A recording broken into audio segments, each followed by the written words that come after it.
WHO sudah jadi CHO ya sekarang. Demikian diskusi singkat saya dengan sahabat saya via Zoom dari tempat tinggalnya di Ubud, Bali. Dia seorang yang sudah bebas hidupnya, memilih tinggal di Bali, warga negara Australia sih sebenarnya. Dan saya yakin sebentar lagi dia jadi warga negara Indonesia. Dia suka banget Bali. Iya betul, World Health Organization sudah jadi China Health Organization. Itulah celetukan dari sahabat saya, seorang doktor ilmu ekonomi asal Australia tersebut. Dia penggemar Steve Bannon, di mana saya berseberangan dengan Steve Bannon. Steve Bannon adalah penasihat politik Trump, pro nuklir, tidak setuju dengan climate change. Baginya, climate change itu adalah rekayasa kaum seperti saya yang anti fossil oil, anti batu bara, pro baterai. Mungkin mentang-mentang saya punya pabrik lithium walaupun masih kecil. Sebagai pendukung Bannon, dia anti WHO yang sekarang lagi main mata dan main kaki dengan Partai Demokrat dan Cina. Dalam interview di acara terkenal Larry King Show minggu lalu yang saya tonton di Russian Today, berdasar data intelijen, Cina memanipulasi data tentang COVID-19. Manipulasi ini sejak day one, karena ketidakjujuran data inilah seluruh dunia terkecoh yang menjadikan banyak negara tidak come up dengan kebijakan yang benar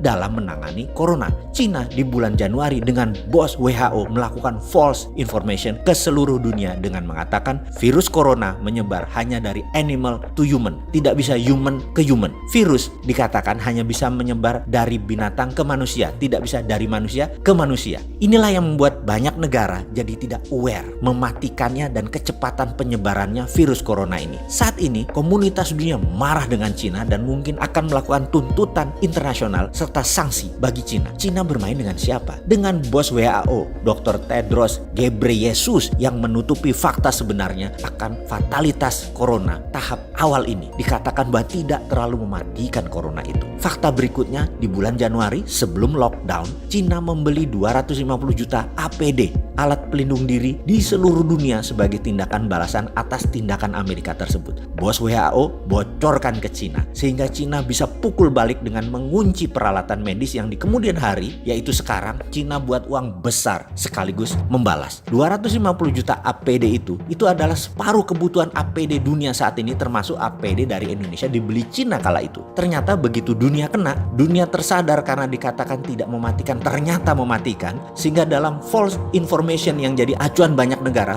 yang melonggarkan pertahanan pandemiknya termasuk Indonesia. Ternyata begitu kita menyadari laporan dari berbagai negara selain negara maju yang sistem kesehatannya baik, tingkat kematiannya 4%-an, apalagi sistem kesehatan tidak baik bisa 9% seperti Indonesia. Dunia panik, termasuk Indonesia yang agak telat sadar dan baru ngeh bahwa ternyata corona 9% tingkat kematiannya di Indonesia. Akhirnya dunia beli balik APD tersebut dengan harga 10 kali lebih mahal. Nggak heran APD dari Cina itu buatan Indonesia kan, yang kayak kemarin itu Pak Ganjar melihat datanya. Indonesia pun jadi korban kong kali kong WHO dengan Cina. Strategi oknum WHO dan Cina ini sudah jadi perbincangan internasional. Dunia sekali lagi marah. Itu pun Indonesia masih ada aja pejabat yang membela Cina loh, dan masih nggak sadar bahwa bahaya corona. Bayangkan rencana jahat mereka kemudian itu, yaitu geng demokratnya Joe Biden CS, Clinton Foundation, big pharmaceutical company dengan WHO akan menjual vaksin ke 7 miliar manusia dengan cepatnya terpapar kalau dunia melonggarkan pandemi.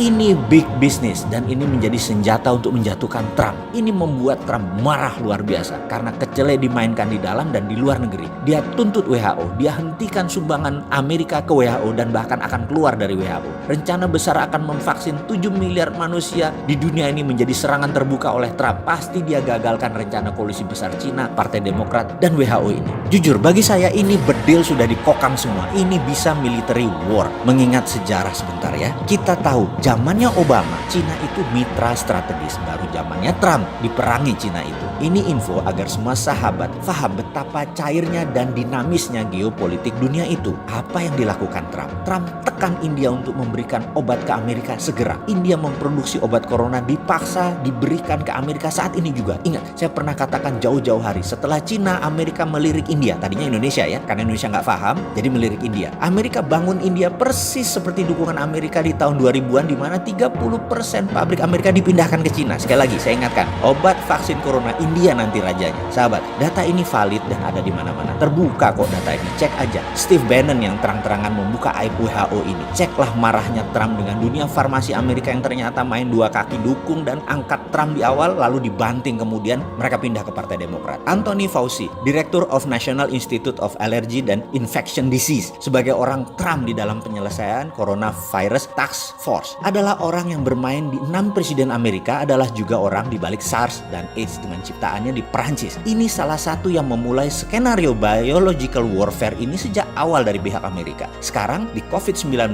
kita sudah menemukan fakta ada pengayaan atau enrichment, ada unsur AIDS di dalamnya virus tersebut hingga menyerang imunitas korban. AIDS, SARS, COVID-19, Anthony Fauci. Sound familiar? Udah mulai nyambung? Oke, bajingan kabeh mereka itu. Inilah kejamnya dunia saat ini yang kalau kita tidak paham, ini seakan-akan hanya pandemik cacar seperti biasa. Kedepan sebaiknya kita lupakan informasi negara propaganda tersebut. Lupakan pejabat di tanah air yang melindungi bisnisnya dan koleganya, terutama yang bermitra dengan asing. Kita buat vaksin sendiri. Kita perangi pandemi COVID cara kita. Kita produksi ventilator dari sahabat Masjid Salman segera. Saya sudah pesan ventilator itu 100 unit melalui sahabat saya di sana. Bahkan kalau sahabat mau sumbang ke sahabat di Salman, silahkan saya kirim linknya. Kita perlu 1000 lebih ke depan alat ventilator ini. Ayo urunkan tangan Anda membantu sesama. Kita segera beli alat tes murah independen karya putra bangsa Indonesia di Silicon Valley, Santo Purnama. Kita selesaikan COVID gaya kita. Swasta beli langsung. Setiap orang boleh bergerak atas nama kemanusiaan. Memang gak capek bermitra sama negara jago propaganda yang meledakkan satelit Palapa N1 dan banyak lagi alat abal-abal seperti termometer. Bodong lah, juga informasi yang dimanufaktur. Cina itu memang memanufaktur apa aja. Cina itu memanufaktur semuanya, termasuk data dimanufaktur sama mereka.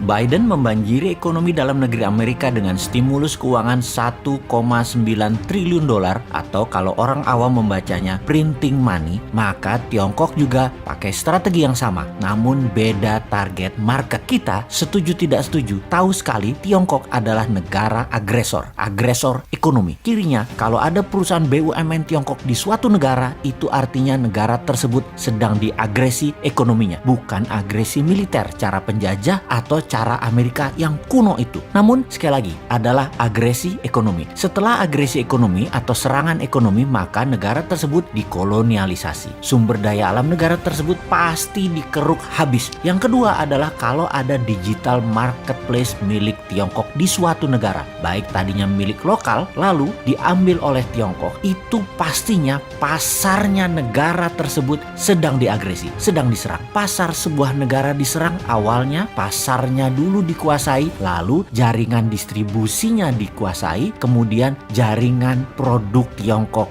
masuk. Kemudian ketika sistem pembayaran non-tunai asing masuk atau pembayaran non-tunai milik lokal kemudian dicaplok Tiongkok langsung atau tidak langsung, ini artinya sistem keuangan negara tersebut sedang diagresi. Semua ini terbungkus rapih dengan propaganda manisnya nanti ekonomi suatu negara tersebut jika bergabung dengan Tiongkok nantinya akan indah. Itu janjinya mereka, itu persepsi yang diberikan oleh mereka. Tapi nanti negara tadi suatu hari mereka jadi tua. Nanti negara yang diagresi tadi jadi kurus. Negara yang dikoloni jadi jelek, tak terawat karena nggak ada biaya maintenance, nggak ada biaya krim malam, nggak ada biaya sunblock, nggak ada biaya PRP, nggak dikrimbat rambutnya, nggak dipilates bodinya, nggak dikasih makan sehat tubuhnya. Begitu tua, jelek, penyakitan, pindahlah Tiongkok tadi cari bini baru. Sama, nggak bakal dirawat juga mereka. Ya dipakai terus aja sampai kering. Sedulur, perlukah kita urai apa sih yang negara tersebut atau negara selir-selir Tiongkok itu dikerjainnya? Juga ada pertanyaan, kok banyak sih negara mau jadi selirnya dan harus melayani kaisar Tiongkok tersebut? Strategi ekonominya ya sama seperti informasi di awal dengan printing money. Itulah mengapa kita katakan berkali-kali, siapa negara yang pakai MMT? Ya hanya Tiongkok dan Amerika. Negara lain pakai teori ekonominya Adam Smith, pakai John Maynard Keynes, pakai ilmu-ilmu itu dah. Lalu bagaimana cara agar setelah SDA sebuah negara sudah di tangan, agresi berikutnya adalah pasar digital atau marketplace, dan setelah itu apa lagi? Yang dilakukan adalah mencekik ekonomi kelas bawah dengan mendapatkan dolar dari negara yang diagresi agar kering mata uang internasionalnya, agar kering mata uang multi currency negara yang diagresi tersebut. Tiongkok memberikan insentif di dalam negerinya. Insentif setiap dapat dolar dibayar renminbi 3 kali lipat. Misalnya baju batik dicetak di Tiongkok, dijual di marketplace. Batik Indonesia buatan perusahaan Indonesia harga pasarannya adalah Rp150.000 untuk atasan. HPP Garment di Solo katakan Rp80.000. HPP ini harga pokok di mana-mana di seluruh dunia ya 11-12 lah. Pasti orang semua bahannya sama, hitung-hitungannya pasti sama. Di marketplace tadi dijual Rp50.000 loh atasan tadi. Itu pabrik di seluruh dunia juga bingung. Mereka bisa jual Rp50.000 di bawah HPP. Apa untung? Jadi panik lah para reseller. Borong barang Cina tadi, borong barang Tiongkok tadi, jual di offline, jual di online, di tempat lain harganya Rp80.000. Pabrik di Pekalongan, pabrik di Solo, pabrik di Bandung, kemudian ya mati bertumbangan. Produksinya nggak ada yang nelen, nggak ada yang beli. Itulah strategi membunuh produksi, membunuh ekonomi UKM di sebuah negara. Lalu si pengusaha Tiongkok yang dapat $4 per baju tadi, untung dagangnya bagaimana? Oh ya rugi kalau secara dagang. Modal dia kan tetap aja Rp80.000. Tetapi ketika $4 tadi uangnya masuk ke Tiongkok oleh pemerintah Tiongkok, dolar tadi bukan diberikan dolar, tapi diberikan renminbi yang nilainya 3 kali lipat dari nilai yuan terhadap dolar, alias mereka dapat sekitar $12 atau Rp150.000. Jadi modal tetap Rp80.000, jual dapat Rp150.000 karena dolarnya dikali 3 kan terhadap renminbi. Ya untung juga pedagangnya. Di sini dolar masuk Tiongkok dan renminbi dicetak aja, kasih ke rakyatnya sendiri. Toh untuk sektor produksi, Tiongkok print money renminbi 3 kali lipat transaksi dolar masuk ke Tiongkok. Itu kuncinya. Disinilah pedagang untung. Underlying printing renminbinya ada 2. 1, dolar yang nilainya sepertiga, sisanya manufaktur Tiongkok, sektor produktif, nggak bakal inflasi. Itulah teori MMT. Dengan satu strategi printing money, Tiongkok dapat dolar, Tiongkok dapat meningkatkan produksi, Tiongkok mematikan UKM negara koloninya, dan bisnis Tiongkok terus menyedot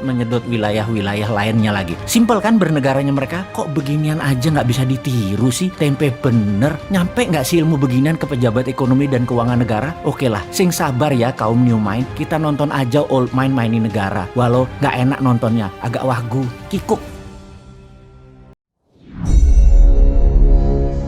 Sudah berkali-kali kita ingatkan bahwa media internasional itu sudah di tangan globalis. Kalau globalis ada mau, maka berita itu dialterate atau disesuaikan dengan tujuan mereka. Virus COVID muasalnya itu dibuat pengayaannya di laboratorium di Wuhan dan itu tidak perlu diperdebatkan. Datanya banyak dan ada di mana-mana. Lalu bocor, di mana semua orang tahu itu dibocorkan. Sehingga menjadikan virus COVID adalah man-made disaster, petaka ciptaan manusia. Siapa manusianya itu? Ya globalis. Ketika berita internasional membesar-besarkan bertumbangnya orang di mana-mana di Wuhan, mulai dari yang mati mendadak disebarkan secara masif ke seluruh dunia. Kemudian juga negara Eropa diberitakan banyak zombie dan total lockdown secara berlebihan. Ini adalah mesin perang, mesin propaganda. COVID menjadi senjata perang. Beritanya kemudian menjadi mesin uang globalis, yaitu vaksin, obat, dan vitamin. 1,5 tahun setelah beritanya dibesar-besarkan, sekarang terbukti bahwa COVID menjadi mesin ekonomi. Panen akbar lah para broker kesehatan kaki tangan globalis ini dengan produk yang bernama vaksin dan berbagai macam obat-obatan, termasuk vitamin. Kemudian sekarang mendadak di semua media sosial dan media mainstream dunia kembali dihebohkan dengan bertumbangnya orang di India yang dikatakan bisa satu hari ada 50.000 kematian. Kemudian satu hari bisa ratusan ribu orang terpapar. Walaupun faktanya mendekati demikian, jumlah yang sangat besar itu memang mencerminkan kegagalan pemerintah India mengantisipasi second wave gelombang COVID kedua. Benar, di India saat ini memang mengalami second wave, triple mutation, Bengal strain namanya, memapar 300 ribuan kasus baru dan menyebabkan lebih dari 2.300-an kematian dalam satu hari, menempatkan India di urutan nomor 2 dengan 16 juta lebih kasus COVID. Nomor 2 setelah Amerika dengan 32 juta total kasus COVID. India dalam keadaan darurat. Sampai tidak ada kayu untuk mengkremasi pembakaran jenazah untuk melaksanakan kebiasaan di India tersebut. Hal ini membuat dunia mulai menganalisa lagi. Dr. Paul Tambiah, profesor dari National University of Singapore mengatakan, data terbaik menunjukkan bahwa sistem imunitas tubuh manusia yang tinggi jauh lebih bisa merespon multi-mutasi virus ketimbang antibodi vaksin. Kembali ke India. India punya varian double mutation B1617 di Maharashtra, gabungan mutasi dari varian E484Q dan L4523. Kombinasi ketiga strain berbeda lalu menghasilkan triple mutation yaitu B1618. CSIR, Institute of Genomic and Integrative Biology, menyamakan triple mutation sebagai immune immune escape varian. Virus menempel di sel manusia dan sembunyi dari imun sistem. Dengan kata lain, Anda belum tentu aman dari berbagai varian ini walaupun Anda sudah divaksin karena kecepatan mutasi virus. Sebagai informasi tambahan, varian India sudah sampai Singapura. Kita harus segera bertindak sejengkal lagi masuk Indonesia. Perang melawan COVID ini, pemerintah harus 2 langkah lebih awal mengantisipasi mutasi virus. Apa itu 2 langkah lebih awal? Kita harus mempunyai alternatif jika ternyata vaksin tidak efektif. Maka percepat riset dan uji klinis dendritik imunoterapi Nusantara atau DINUS. Ini saran New Mind dan produksinya modali dengan printing money. Kembali ke topik awal, yang kita mau tekankan dalam diskusi kali ini adalah cara memberitakannya. Benar-benar targeted dan sangat ditarget. Ini yang disebut propaganda. Siapa yang kita curigai? Tidak ada musuh terbesar globalis dalam produksi vaksin COVID. Dia adalah India. India menjadi target assassin dari intelijen operasinya globalis. Target operasi berita yang direkayasa, yang dilebih-lebihkan untuk memukul India dan memastikan vaksin global dipakai di India, dan India tidak sempat memproduksi vaksin untuk dunia. Globalis jago mengemas beritanya untuk menjadikan tool untuk membunuh India di mata internasional. Jadi mengerti mengapa India diserang beritanya dibesar-besarkan? Ya, karena India salah satu negara penghasil vaksin non-globalis terbesar, tercepat, serta tidak mau ikut vaksin globalis dari awal, menentang dan selalu melawan. Sama seperti vaksin lokal Indonesia yang merah putih, Nusantara, dan banyak lagi sekarang sedang dikembangkan. Semua nantinya ditarget juga. Jadi si Sontoloyo ini menyarankan produksi vaksin Indonesia juga produksi sistem peningkatan imunitas harus segera dilakukan, dan semua ini dilindungi oleh negara, bukan dihalangi atau diperlambat dengan izin BPOM yang dipersulit dan penggagasnya dimatikan karakternya. Juga tenaga ahlinya dianggap abal-abal. Kok membangun narasi antipati begitu sih? Jangan. Ini keadaan darurat perang. Bela bangsamu. Mana nasionalismemu? Makanya kaum patriotis nasionalis New Mind ambil posisi. Posisinya adalah pro produk lokal. Juga vaksin yang telah dibeli pemerintah tetap didukung, namun kalau bisa 80%-nya atau mayoritas vaksin dan imunitas obatnya lokal karya anak bangsa. Kembali ke sistem perlindungan negara Indonesia. Itulah berkali-kali kita katakan, lobby-lobby politik luar negeri itu penting. Kalau tidak, sebentar lagi Indonesia diindiakan di berita internasionalnya. Bagaimana caranya? Di depan kita pura-pura taat pada globalis. Di dalam negerinya kita percepat produksi DINUS. Efeknya berat loh kalau propaganda mematikan Indonesia sudah diluncurkan. Indonesia tidak bisa berumroh, tidak bisa berhaji, turis asing nggak ke Indonesia, produk Indonesia tidak bisa diserap pasar internasional, turis tidak datang ke Indonesia, orang Indonesia tidak bisa keluar negeri, dan banyak pengaruh negatif lainnya. Wes salah, jangan banyak mikir lagi. Sudah dibantu analisanya sama kaum New Mind. Actionnya jelas, menangkan perang melawan COVID dengan strategi politik luar negeri, printing money, vitamin gratis, genus gratis, vaksin lokal, dan DINUS.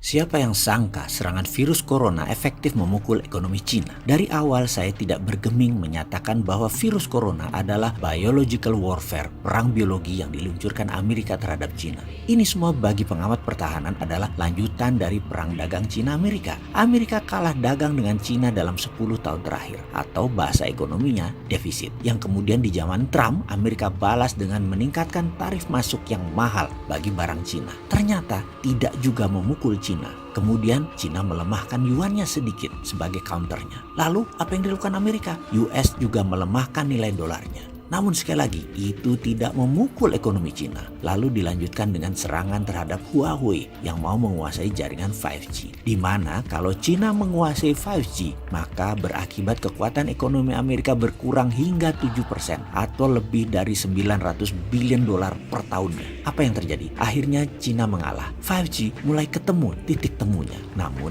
masih Amerika versi Trump kurang puas. Trump ingin 2 kali menjadi commander in chief di Amerika. Maka digebrak lagi dengan serangan yang melumpuhkan ekonomi Cina, virus corona. Sebagai catatan, perang dagang adalah awal perang militer. Itu saya ulang berkali-kali. Kalau perang dagang menang, perang militer tidak berlanjut. Namun kalau belum menang-menang juga, pasti diserang lagi. Dan salah satunya adalah coronavirus ini. Ini adalah war tool. Ini adalah alat perang selanjutnya. Sebagai unsur melindungi segenap tumpah darah Indonesia, maka penanganan virus corona di Indonesia seharusnya pemimpinnya, garda terdepannya adalah Kementerian Pertahanan. Di bawahnya Menteri Luar Negeri, Menteri Dalam Negeri, Menteri Kesehatan, dan Menteri Sosial. Ini harusnya mendapatkan perhatian super serius dari pemerintah. Apa efek lainnya? Kita ini ketergantungan sama Cina kan sudah luar biasa. Ya importnya, ya ekspornya. Setiap barang di Indonesia itu pasti ada unsur Cinanya. Untuk melindungi Indonesia dari virus mematikan tersebut, ada baiknya selama 3 bulan atau 6 bulan ke depan tidak ada barang impor dari Cina. Juga mengirim ekspor ke Cina tidak bisa dilakukan atau dibatasi karena Cina itu shutdown. Juga jangan terima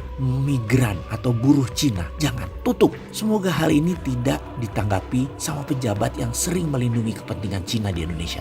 Sesekali dia melihat kepentingan yang lebih luas gitu loh. Nggak NKRI banget sih lu. Dengan tidak adanya barang dari Cina tadi, ini menjadi peluang bagi Indonesia untuk memulai berdiri di atas kaki sendiri. Kita harus mulai produksi sebanyak-banyaknya. Apapun kebutuhan dalam negeri harus kita produksi sendiri. Banjiri UKM dengan modal untuk memproduksi kebutuhan tersebut. Ini sekali lagi peluang. Kalau lagi begini masih mikir investasi asing, masih mengutamakan asing, bilang Indonesia nggak ada modal, nggak punya uang, perlu asing, apalagi asing. Ini yang komentar tidak NKRI banget. Coba sekali lagi kita mau dengar mana suara kalian yang nggak NKRI itu.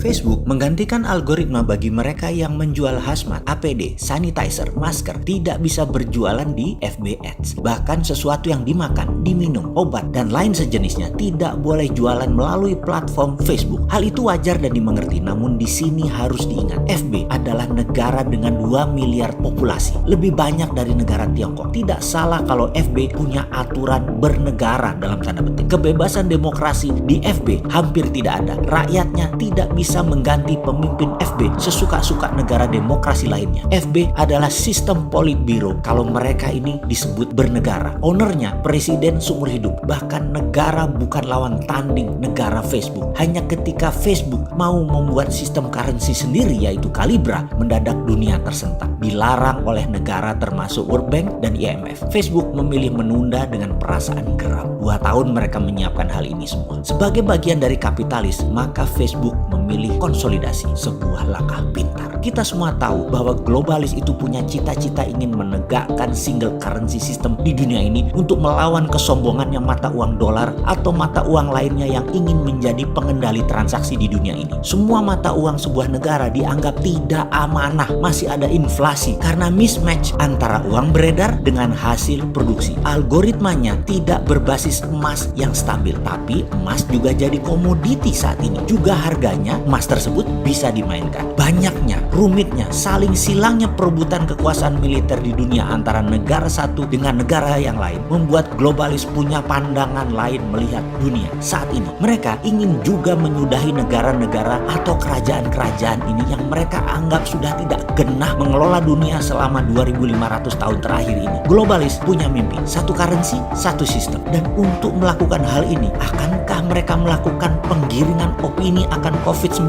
ini? Percayakah bahwa tanpa sosmed, Instagram, Twitter, WhatsApp, Facebook, dan lain sebagainya, pencitraan COVID akan berbeda efeknya pada saat ini? Apakah ini disengaja? Terlepas COVID ini direkayasa atau tidak direkayasa, namun cuitan dan propaganda saling silang di sosmed mempengaruhi 80% pemikiran pengambil keputusan bernegara dan bermasyarakat. COVID mematikan atau tidak, dunia kesehatan menambah 1 bahkan lebih item akan tindakan medis untuk penyakit efek COVID. Slowdown ekonomi dunia ini direkayasakah? Matinya dunia pariwisata, matinya dunia properti, matinya dunia kendaraan bermotor, juga matinya dunia transportasi udara saat ini. Tidak gampang merecovernya. Akan dibukanya PSBB hampir berbarengan di seluruh dunia, tetap membuat kalangan menengah atas enggan bergerak cepat. Kalangan menengah atas sangat aware dan waspada. Mereka kuat masih menunggu sampai akhir tahun pun mereka masih kuat. Sementara menengah menengah atas di Indonesia mungkin hanya populasinya 20%. Namun 80% ekonomi Indonesia mereka yang memainkannya. Mereka masih kuda-kuda, mereka masih penuh curiga. Setidaknya mereka memilih hati-hati, tidak ujuk-ujuk, tidak sekonyong-konyong membanjiri mall, memberi Hermes, memberi Chanel, membeli Rolex. Enggak juga. Benar pasar ramai, benar semua terlihat ramai. Namun daya beli dan transaksi di bawah di kelas C dan D tidak terlalu signifikan. Tidak seketika dibuka PSBB mendadak orang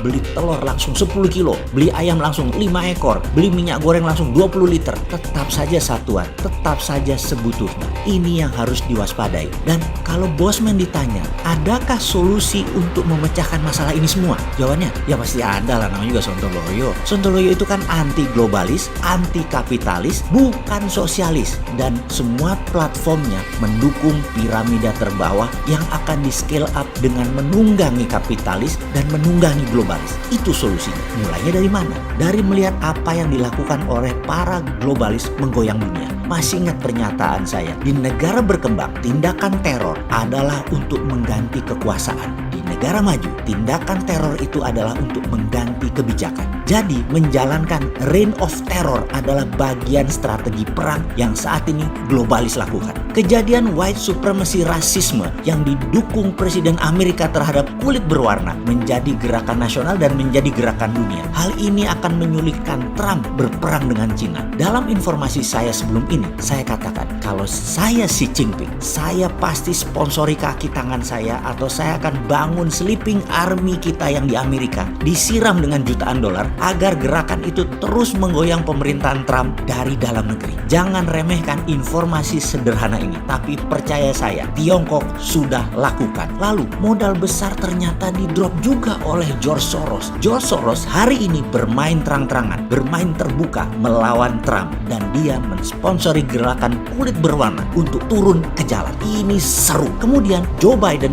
mulai melakukan serangan propaganda kampanyenya melalui semua media mainstream kecuali Fox News, itu medianya Trump. Ini seru kan? Asli seru. Di tengah-tengah globalis bermain melawan Trump, Facebook merambah kemana-mana, bahkan masuk ke Indonesia. Sahabat, sudah mulai paham peta kekuatannya. Sekali lagi, Indonesia bagaimana strateginya? Bagaimana jurus Garuda menunggangi naganya? Bagaimana jurus Garuda menerkam elang? Bagaimana jurus Garuda mencengkram globalis? Kita tunggu tanggal mainnya.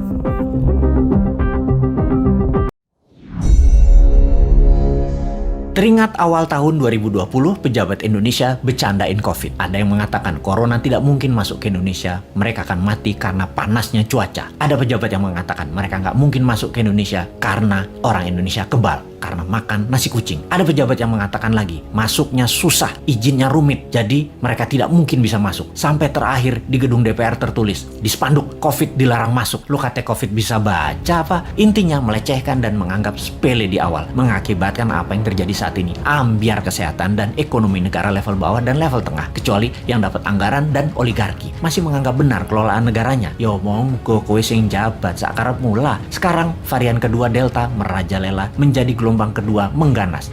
Mulai disalahkan rakyatnya nggak kuat sama PPKM. PPKM aja mengeluh, apalagi di lockdown. Nah, kok ngene sih sampean bernegaranya, Cak? Kok nuduh rakyat? Bentar, jangan-jangan kalau di lockdown 100% dengan darurat militer plus dikasih cuan selama 14 hari langsung reda COVID-nya ketimbang di PPKM kan, dimana 80% manusia masih pada ngider bingung sih tepatnya. COVID jadi tetap merajalela karena ikut bergerak juga mengikuti cangkangnya. Sudahlah, pokoknya nggak ada lockdown, adanya PSBB, lalu PPKM, lalu nanti muncul singkatan baru dan apalagi strateginya, ya terserah. Lalu sibuk vaksin sana sini, tahu-tahu ada strain mutasi baru, Lambda, jreng, kaget lagi. Dimana Lambda ini katanya anti vaksin, kebal vaksin. Apa sih sebenarnya yang terjadi? Vaksin sama virus kok pinter-pinteran begini, sakti-saktian, punya jurus di atas jurus, karena bernegaranya punya gaya sendiri, gak mau dengar ilmu selain ilmu orang di sekitar istana, maka ya gak apa-apa kita gak dianggap, walaupun kita selalu memberi solusi solusi melalui sosmed. Kita ingatkan versi lain. Pernah kita berikan solusi pakai gelang hijau, fokus di daerah hijau,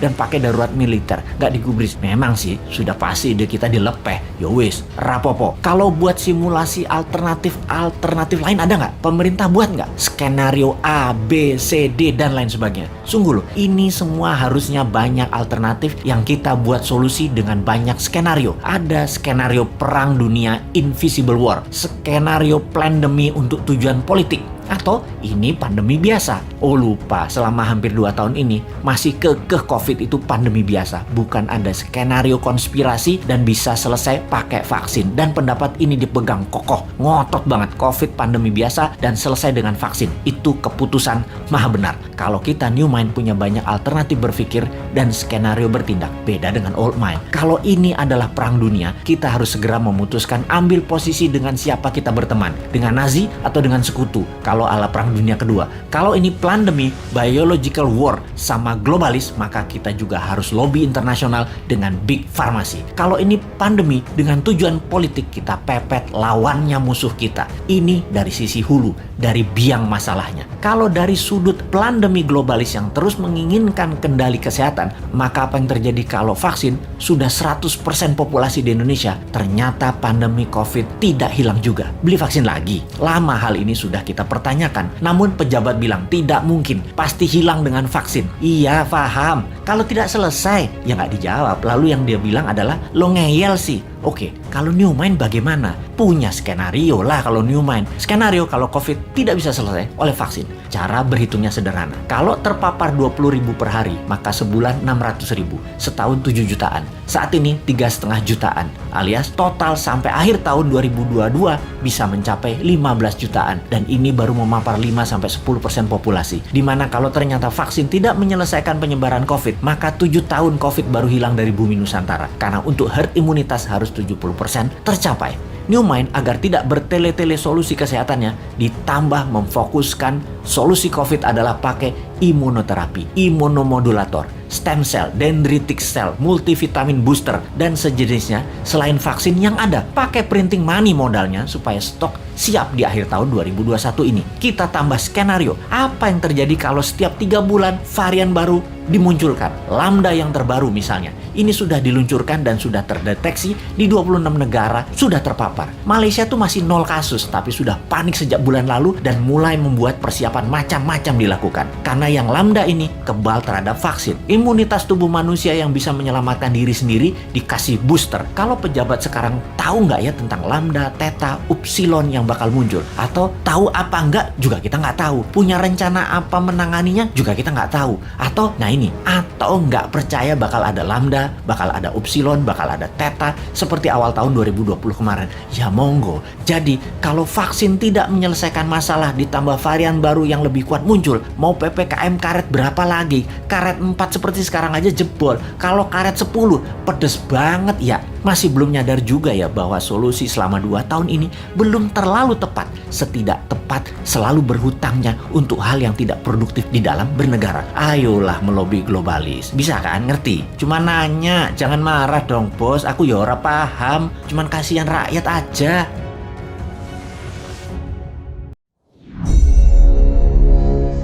COVID ini pandemi biasa atau war tool atau senjata perang? Hal ini merupakan pertanyaan mendasar sehingga jawaban dari pertanyaan tersebut sesungguhnya tercermin dengan tindakan apa yang diambil oleh para pejabat saat ini. Lalu kita bertanya lagi, apa yang terjadi ketika vaksin sudah mencapai 70% populasi yang seharusnya sudah tercapai herd immunity atau kekebalan kelompok. Lalu muncul mutasi strain virus baru lagi. Berdasarkan data kecepatan melakukan vaksinasi COVID Indonesia sudah cepat di tengah gelombang terpaparnya juga tinggi seperti saat ini. Sehingga yang tadinya 250.000 vaksin per hari, Indonesia itu sesungguhnya bisa mencapai herd imunitas dalam 3 tahunan lagi dari sekarang. Saat ini dipercepat berdasarkan informasi bisa 1 juta suntik vaksin per hari. Walau data ini masih diragukan karena kalau satu tenaga kesehatan menyuntik 100 orang per hari maka ada 10.000 nakes yang bekerja. Namun kita anggap informasi ini benar dulu deh. Maka dalam 1,5 tahun lagi atau akhir tahun 2022 herd imunitas tercapai maka kita menang melawan COVID. Pertanyaan liar, apa yang terjadi kalau mutasi lain lagi datang? Lalu kita kejar-kejaran deh deh dengan vaksin jenis baru lagi. Kalau saat ini kita anggap serangan gelombang kedua, apa yang terjadi kalau ada strain jenis baru yang mungkin bisa membuat gelombang ketiga di tahun depan? Melihat cara penanganan pemerintah atas COVID yang merupakan virus import dan PCR antigen juga produk import kebanyakan, dan masker juga terbanyak barang import, bahkan disuruh 2 lapis lagi sekarang. Lalu vaksin juga produk import. Ini kita tidak boleh berlama-lama seperti ini.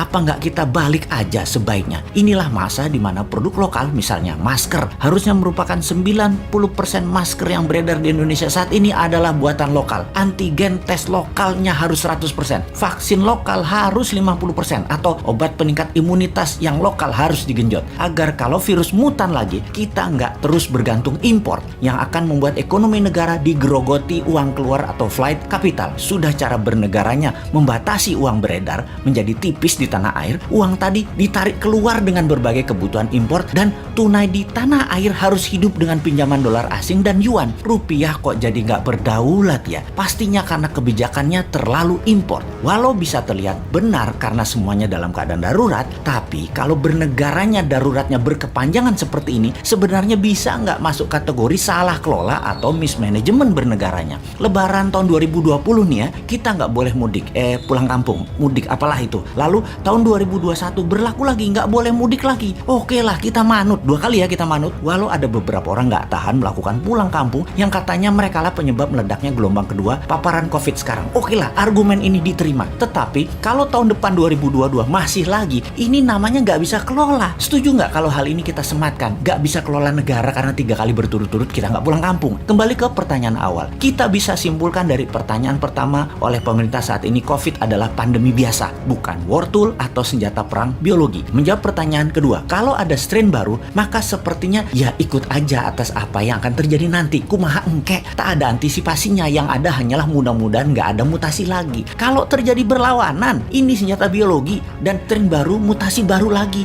yang membuat harus vaksin baru lagi. Kita tergopoh-gopoh lagi. Solusinya pasti tinggal bangun narasi, bayar pasukan buzzer, dan pasukan buzzer bekerja keras lagi. Nah, di posisi begini kasihan mereka yang mau jadi presiden tahun 2024, sementara mereka dalam posisi menjabat yang ternyata salah semua pengelolaan pandemi dan ekonominya. Pasti kena imbas negatifnya mereka, karena mereka juga bagian dari ketidaktepatan kelola pemerintah pusat dan daerah.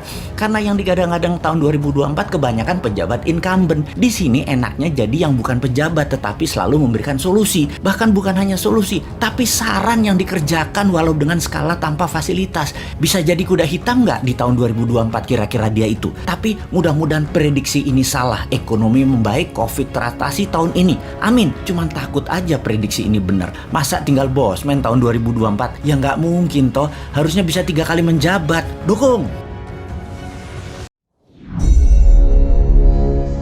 Bro, seroprevalence Amerika itu sudah di atas 49%. Gila banget nih negara. Informasi ini datang dari seorang sahabat yang 10 tahun terakhir mengajar di sebuah kampus ekonomi di sisi timur Amerika. Dialah yang mengajari Bosman tentang MMT, Modern Monetary Theory. Beliau juga sahabat dari Stephanie Kelton, pejuang konsep ekonomi modern MMT ini, di mana konsep MMT ini dipakai Amerika. Namun yang diajarkan di kampus beda dengan yang Amerika pakai. MMT juga dipakai di Tiongkok, Jepang, Jerman, Inggris, dan saat ini Turki serta Argentina mengadopsinya. Untuk Indonesia, tenang. Kalau Newman jadi pegang kendali, pasti pakai MMT. Pada sabar ya, dan terus berjuang memintarkan masyarakat. Lihat ilmunya, fokus di ilmunya, dan jangan fokus di populernya seseorang. Karena kebanyakan mereka ingin menarik di panggung politik, fokusnya membuat populer saja. Seperti para calon-calon saat ini, mencari populer tanpa punya konsep bernegara. Kembali ke informasi sepotong di atas. Pertanyaan di kepala saya selanjutnya adalah, apaan tuh seroprevalence? Sehingga saya pun bertanya kepadanya. Seroprevalensi adalah jumlah individu dalam suatu populasi yang menunjukkan hasil positif baik untuk penyakit tertentu berdasarkan spesimen serolog atau serum darah. Jadi menurut sahabat saya ini, di Amerika kekebalan tubuh imunitas terhadap COVID lebih dari 49,1% dari populasi. Dan ini hebat, ditambah yang telah berhasil divaksin adalah 13,7% saat ini. Maka Amerika sudah mendekati herd immunity. Ya terang saja nonton final NBA kemarin pada nggak pakai masker. Kenapa hebat? Karena mayoritas kekebalannya didapat dari alami, yaitu natural herd immunity. Nggak heran dalam diskusi di Clubhouse, Elon Musk mengatakan unvaccinated sperm 50 years from now are more precious than gold. Yang dalam arti sederhananya adalah sperma manusia yang tidak divaksin lebih tinggi nilainya dibanding harga emas 50 tahun lagi. Oke, wis jangan dipercaya omongan Elon Musk. Itu hanya omongan manusia oportunis. Sing bener pejabat saat ini, maha bener. Kita harus dukung terus demi utuhnya NKRI sampai masanya new mind tiba. Sing sabar ya. Kalau pandemi corona adalah bencana alam natural disaster, maka sesungguhnya kesembuhan alami adalah herd immunity natural juga untuk mengalahkannya. Sungguh, strategi yang terbaik adalah dari alam oleh alam. Kalau COVID adalah man-made disaster, ada dua strateginya. Nego dengan yang mengendalikan dan ikuti maunya mereka, atau tantang mereka, tantang perang puputan, tantang perang sampai mati. Pakai vaksin sendiri, pakai imunoterapi, pokoknya jangan pakai vaksin asing aja. Wani ora, kalau nggak berani ya seperti saat ini, ikuti aja protokol globalis. Dilanjut oleh teman saya tadi. Jadi kalau Amerika pakai vaksin mengatasi herd imunitas secara mayoritas itu hoax. Bener, pakai vaksin tapi hanya minor. Hanya palingan 20-30%-an saja, yang 30%-an nanti yang alami. Amerika pakai natural imunitas terbanyaknya. Lalu saya bertanya, kalau Tiongkok menangani COVID pakai vaksin ya? Dijawab olehnya, belum tentu. Tiongkok itu rezim komunis. Gak ada transparansi dan akuntabilitas bagi siapapun dari luar negeri bisa mengakses kebenaran informasi yang Tiongkok berikan. Siapa yang bisa memverifikasi berita kalau society dibungkam di sana? Banyak ahli-ahli luar Tiongkok mau fact finding masuk ke Tiongkok, nggak bisa, ditolak Beijing. Sebaiknya kita tidak consider data Tiongkok sebagai data utama. Semua data dari Tiongkok itu dari pusat partai komunis. Semuanya dialterate, diubah sesuai untuk kepentingan propaganda yang menguntungkan Tiongkok. Bisa saja ternyata Tiongkok juga pakai natural herd immunity, namun dipropagandakannya pakai vaksin. Taunya Tiongkok menyehatkan warganya dengan multivitamin dan mineral, sementara vaksin diekspor keluar sebagai dagangan internasional. Jadi Tiongkok kayak Amerika juga. Jangan-jangan 60%-nya pakai natural herd imunitas, sisanya vaksin. Siapa yang tahu? Banyak negara tergocek globalis cabal agar pakai vaksin mayoritasnya. Yang natural imunitasnya dibatasi. Memang tidak deadly atau mematikan menggunakan vaksin itu. Vaksin faktanya memang mengurangi fatality kematian. Tetapi sisi lain, ya kita jadi korban ekonomi, jadi miskin. Kita jadi buyer beliin vaksin terus. Ya, semoga salah lagi nih data dari Tiongkok dan globalis kali ini. Tapi data seroprevalence yang dari Amerika mah bener. Pandemi COVID adalah musuh seluruh umat manusia. Perang dengan virus ini adalah perang dunia ketiga dalam arti sebenarnya. Sungguh, COVID adalah kejahatan perang. Masuk kategori hideous crime. Masuk kategori perang dunia. Penanganannya harus extraordinary. Efek yang pasti selain masalah kesehatan adalah masalah ekonomi dunia. Perang panjang akan berefek imbas ekonomi. Itu adalah sebuah kepastian. Maka setiap negara saat ini mendadak menjadi memikirkan bangsanya dan negaranya sendiri. Every country for their own. Begitu juga kita Indonesia seharusnya. Indonesia ini dikaruniai kekayaan alam yang berlimpah sehingga ketergantungan dengan negara lain sesungguhnya sangat kecil. Negara lain butuh Indonesia jauh lebih besar. Seperti negara yang mengeduk hasil bumi kekayaan mineral Indonesia. Indonesia sebenarnya nggak butuh banget negara tersebut yang mengeduk ini. Sementara negara yang mengeduk ini jauh lebih membutuhkan sumber daya alam Indonesia yang hanya memberi sedikit benefit uangnya buat Indonesia. Malah mungkin lebih banyak pejabatnya yang dapat daripada negaranya. Sehubungan dengan itu semua, nasionalisme kita terpanggil. Kita harus bisa menjadi negara besar. Negara berdaulat dengan kekuatan alam dan letak geografi Indonesia yang strategis. Kita sudah capek di bawah pengaruh asing. Kita sudah lelah diperdaya. Kita Indonesia harus berdaya. Kita mulai dari membenahi pikiran kita. Pikiran kemakmuran harus dipasang softwarenya di dalam pikiran bawah sadar kita. Lalu kita bergandengan tangan membangun kekuatan ekonomi bersama. Sahabat, kalau nasionalisme Anda terbakar, bangkit dan terpanggil, ayo gabunglah di MMBC dan ayo ajak putra-putri Anda ikut Tin Camp bersama Bosman. Inilah masa membangun kekuatan ekonomi dan kekuatan untuk berdiri di atas kaki sendiri. Selamat bergabung. Dalam pelajaran di akademi dulu diingatkan bahwa biological weapon atau senjata perang biologi itu kategorinya masuk biodefense, bukan senjata serang atau offense. Kita tahu dalam persenjataan arsenal itu ada armor, ada guard, ada senjata serang, ada senjata pelindung. Maka biological weapon adalah senjata pelindung. Sebenarnya ini hanya bolak-balik saja biar kelihatan humanis. Gitu aja itu akal-akalan yang punya ilmu, kebetulan hegemoni yang punya ilmunya. Biochemical engineering itu sebagai weapon ada di berbagai berbagai negara dan tidak bisa dipungkiri Amerika, China, dan Israel termasuk yang teradvance. Dan jika di sebuah negara Kementerian Pertahanan dan NSC National Security Council-nya paham, maka ada divisi khusus untuk hal ini yang namanya Biosecurity Agency, dan di bawah departemen ini muncullah Biosecurity Act atau peraturan dan perundangan yang melindungi segenap tumpah darah Indonesia. Kalau kita bicara Indonesia kali ini, itu kalau mengerti cara bernegara pasti tata titisnya akan hal ini terorganisir rapih. BNPB misalnya adalah operatornya, bukan regulatornya. Kemudian dalam hal senjata biologi ini, maka sistem penunjang berikutnya adalah health systemnya. Apa itu health systemnya? Health system itu mencakup 1. Teknologi kedokteran, 2. Tenaga ahli medis, 3. Public health policy plus penanganan wabah dan bencana, 4. Informasional transparansi, kejujuran, keterbukaan data, dan terakhir nomor 5 adalah international corporation. Dalam hal international corporation ada lagi syaratnya, harus bisa multilateral, jangan bilateral. Bilateral cenderung bisa disalahartikan karena bisa merupakan akomodir kepentingan segelintir atau sekelompok kepentingan. Kalau multilateral gak bisa oligarki bermain. Corona COVID-19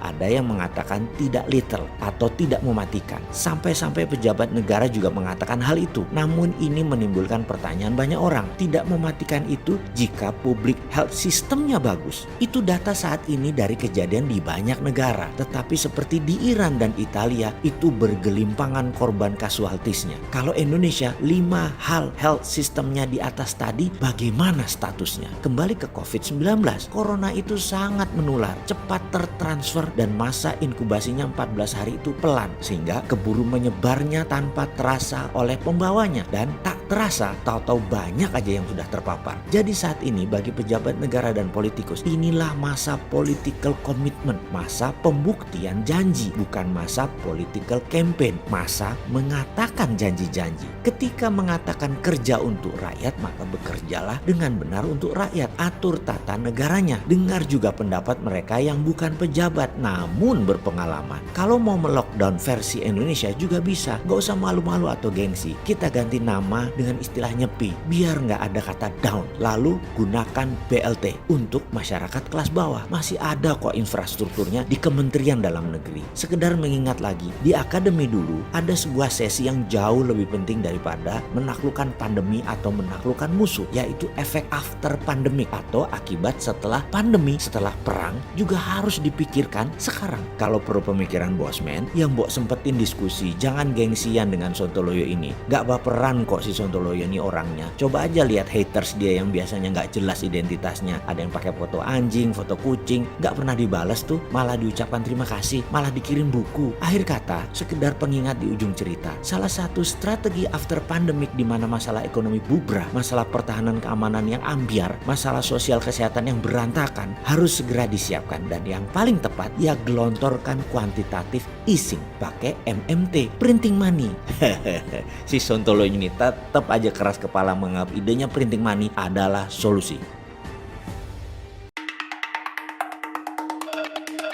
Selamat datang di VUCA World, Mas. Demikian ucapan singkat dari seorang pakar foreign policy yang setiap minggu datang ke kantor tua saya di Bilangan, Jakarta Selatan. Dia sudah senior, umurnya di Bilangan 64 tahun sekarang. Secara finansial dia sudah freedom, rumahnya hanya berjarak 500 meter dari SCBD yang luas dan asri dengan halaman lebih dari 1000 meter. Pajak tahunannya 400 juta. Bayangkan, dia mengatakan kayak sewa aja punya aset di tengah Jakarta. Dan ke kantor saya sebulan minimum sekali. Kantor saya tua, namun kalau saya ke sana pasti jadi tempat tongkrongan. Sebulan paling 2-4 kali saya ke kantor tersebut. Paling buat ketemu para komisaris tua dan rekan-rekan senior. VUCA World itu apa, Pak? Demikian saya menghentikan saat menandatangani dokumen pekerjaan rutin saya di sana. Mas, harus tahu saat ini dunia lagi melakukan keseimbangan baru. Bergeser dengan cepat pendulum kepentingan. Dia mulai menjelaskan sambil duduk di sofa di hadapan saya. Dan saya juga pindah ke sofa dari meja kerja tua saya itu. Dia melanjutkan. Dulu Romawi, Bizantium, Babilonia bisa ribuan tahun berkuasa, menguasai kehidupan wilayahnya. hegemoninya. Sekarang 70 tahun Amerika berkuasa sejak Perang Dunia Kedua. 5 hal yang didominasinya sekarang hanya 2,5 saja. Sisanya sudah diambil negara lain. Bayangkan, apa nggak murka itu Amerika? Romawi selama 1000 tahun baru di-challenge, ditantang 8 kali oleh bangsa lain.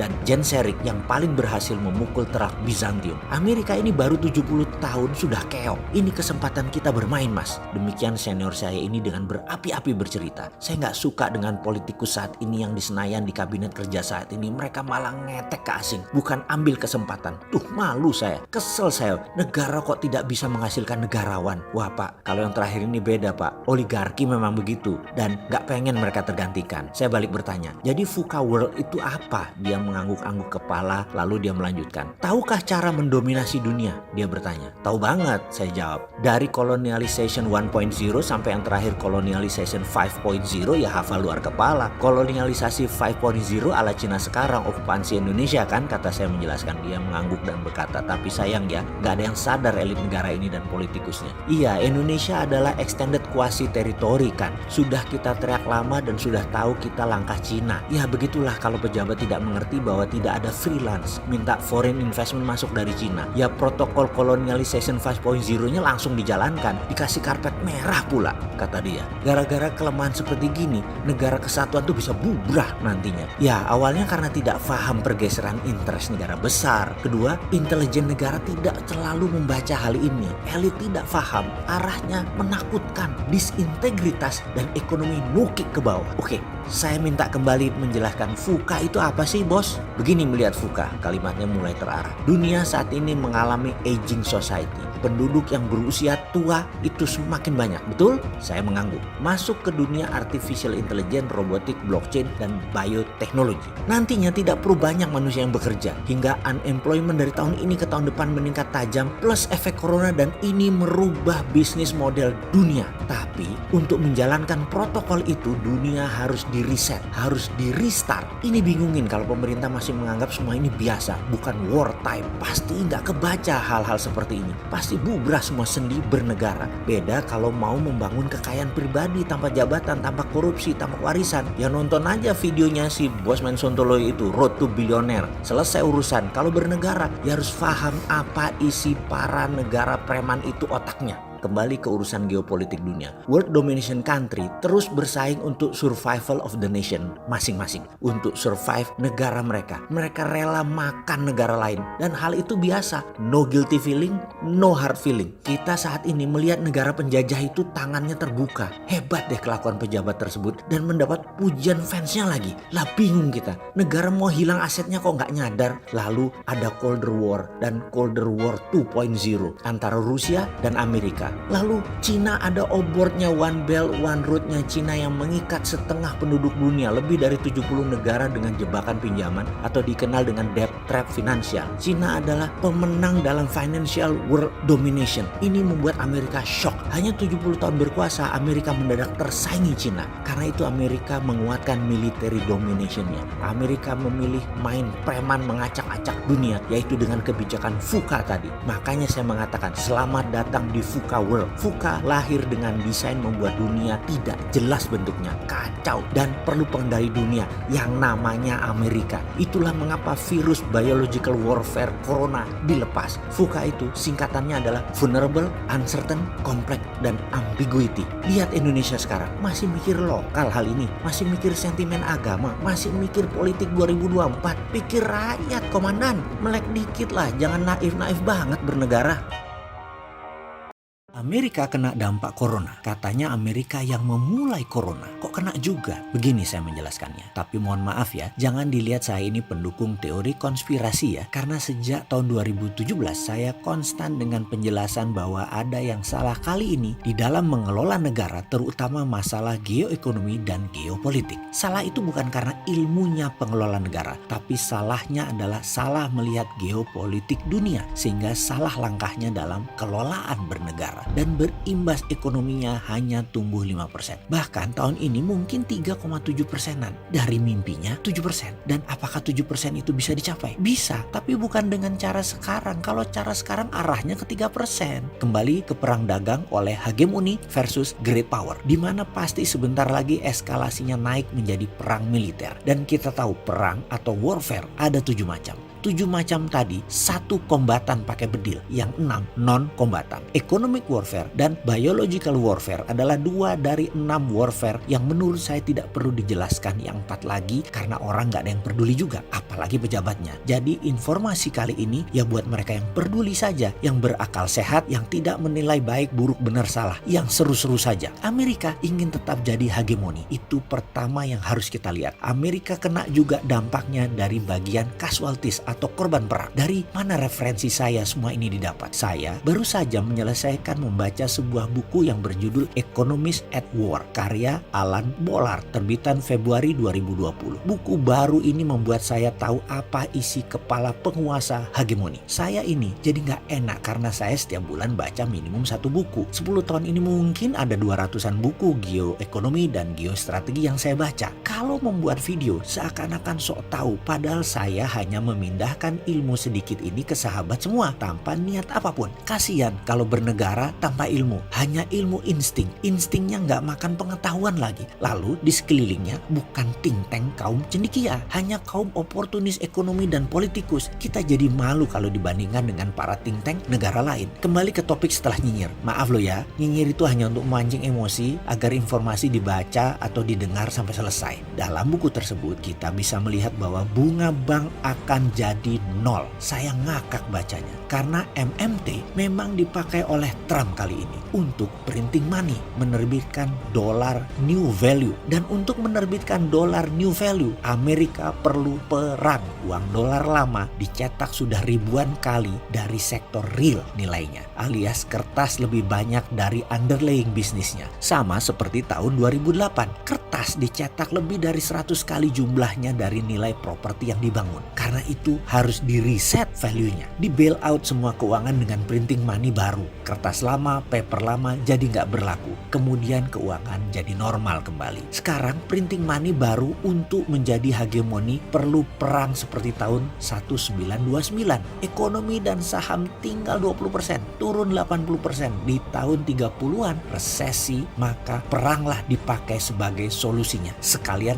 reset value. Di tahun 1939 dan 1940, John Maynard Keynes melakukan seperti dalam buku klasik yang dia tulis, How to Pay for the War, menghitung biaya perang lalu mencetak uang dari thin air. Ini sudah dikode Amerika kali ini. By all means, Amerika pengen jadi penguasa dunia, maka menghancurkan lawannya adalah dengan warfare. Karena itu pejabat sekarang orang baik semua, sederhana, cita-cita mulia, tidak pernah berpikir apa itu economic at war, tidak sadar bahwa beda kelola negara dalam kondisi perang. Ini bukan kondisi ordinary atau bukan kondisi biasa, tetapi kondisinya sudah extraordinary. Perlu otak sontoloyo, perlu no box, bukan out of the box, perlu no box, dan harus berani. Jadi mulai paham kan sekarang mengapa saham dunia anjlok, dan mereka punya solusinya. Printing money pakai MMT. Masih nggak percaya?